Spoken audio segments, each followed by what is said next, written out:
across the whole of government, whether it's in planning and local governance bill, as the Cabinet Secretary was saying today, and the National Transport Strategy, and housing and health, in education, a big focus on place-based and a focus on how can we best organise ourselves at what level.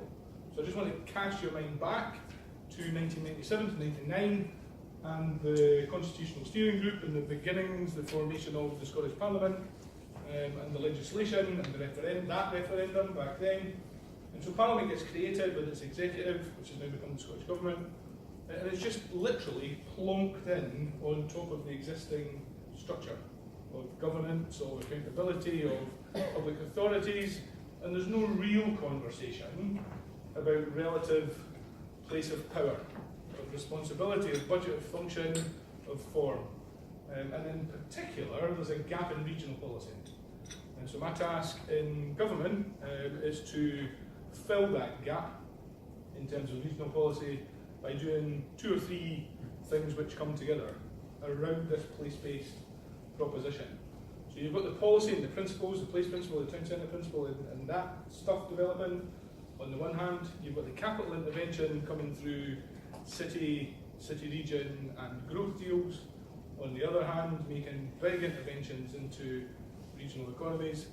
And then you've got the public service reform agenda.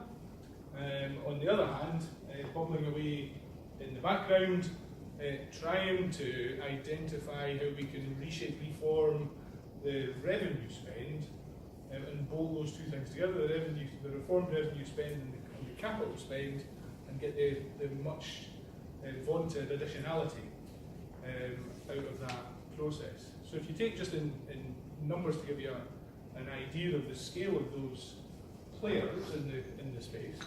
So in the Glasgow City Region deal, you've got 1.13 billion into a whole basket of projects aimed at modernising Glasgow's economic infrastructure.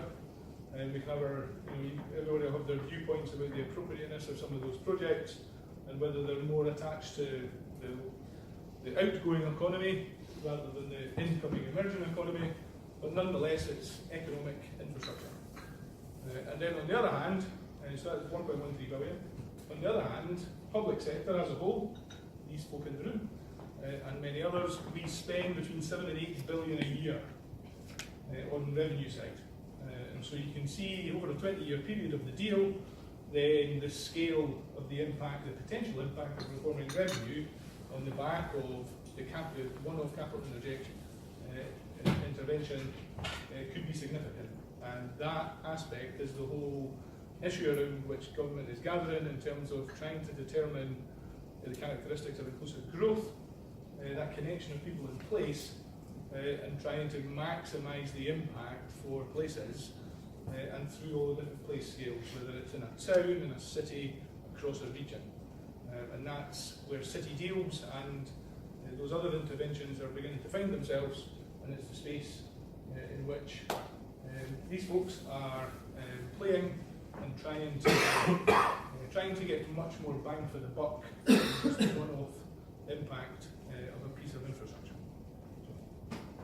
Yeah, I mean, that's probably where I would start. When I started, I'm a project and programme manager. It's kind of strange, that's what I did, and I came into the City Region deal. And it's £350 million of investment, and that seems massive. So you think, all I'm going to do is going to risk and issue logs, I'm going to do all the kind of plans, I'm going to try and make sure the governance is right and all that kind of stuff. But actually, you've got REBA, the architects, so if a building's going up, it's got its standards, it's got Transport Scotland, DRMB, so there's lots of standards out there. So actually one of the things I want to be in my working life is interested in what I'm doing. So if everybody else is looking after the governance, then I started looking at what else could be done in the City Region deals, and actually it's mind-blowing. So £350 million of investment could get you £350 million worth of project, and in a sense, kind of so what? It should be more than that. It should be that catalyst for further change, further development. It should attract collaboration, so there's projects outside that £350 million that could look at what's happening. It can challenge people, so you're asking about the rural dimension. One of the biggest criticisms we get is everything happens in Inverness. That's not actually true. It's patently not true, and we can demonstrate why it's not. But that challenge can be put back to people. And a lot of that stuff is, I didn't actually see the sort of what I had read out for the kind of session, but what I'm interested in is the human capital. How do you get people to work on it, which was an awful lot was what was talked about this morning.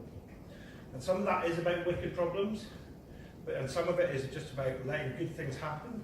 Alright, so what I'll do is I'll just talk about some of the kind of case studies of what we're doing. So we're quite well developed as one of the city region deals. We've got the deal signed, we've got most of the business cases signed off apart from the digital, and we've got projects on the ground. And one of the things I like to do within that is look at that, people see the KPMG model for places. So I like to refer back to that, and not slavishly, but refer back to it. So are we a connected place? Can we talk about the connected place? Are we a place that attracts young wealth creators? Well, actually the answer is no, we're not. We've got to do something about that. Is there physical renewal? Well, that's part of the deal. So are we thinking outside just those projects? I've put a slide of the projects would be useful. If anybody wants that afterwards, I can circulate that. So there's a work to be done in terms of that human capital, and sometimes it's easy. So the Inverness campus in Inverness, funnily enough, is a beautiful landscape place, which is a life science park. The high buildings on there. There is the UHI on there, and there's going to be an elective hospital. There are places, sort of greenhouses, I think they're called, where young companies can be developed. So the physical renewals there. But what's happening already, and this is all new to me, I wasn't involved in this before, is the term agglomeration. So people are just sitting and sharing ideas and exchanging ideas, and there's a massive amount of enthusiasm coming through. And that's happening. That doesn't take me to do anything. That doesn't take anybody else to do anything. That's the artist woman is talking about. The coalition of the willing, go with the great. But what we should be doing is talking about that. That's part of the job, is to talk about that. So let's do more of the same. So that's part of what's happening. One of the other things we get is I get a lot of criticism, and I'm quite pleased nobody from Highland Council is here, because things seem to be happening in Inverness. So just as the agglomeration is happening, those good stories are happening, even though we're doing good things, even though we're building affordable houses throughout the Highlands, even though we're putting in nutrient rooms throughout the Highlands, even though we're doing roads and connectivity projects throughout the Highlands, everybody's saying that's happening in Inverness, and that's a wicked problem. And where I would disagree with the woman from the arts project this morning is I think sometimes you have to deal with the wicked problems. You have to say, if we have these voices from behind that are saying it's bad, that's bad, because what we're trying to do is make Inverness and the Highlands an attractive place to come, to live, to do work, to develop your businesses. So we have to deal with those wicked problems. So one of the kind of points is about how do we make the right environment to develop things, but how do we deal with those wicked problems? And the other thing that I think is the challenge for us, or the challenge for me, and I think it's a really interesting challenge, is how do you get that long-term leadership? So we are governed by elected members, we're governed by senior managers who are going to be in post for a space of time. We're governed by, or we interact with a bid district that is for a period of time. How do we get a vision for Inverness and the Highlands that goes at 20 years, goes at 25 years, goes at 30 years, and that is transformative? Because we can do these projects, and some of them will be transformative, but really what we need to do is say where we're going to be in 30 years' time.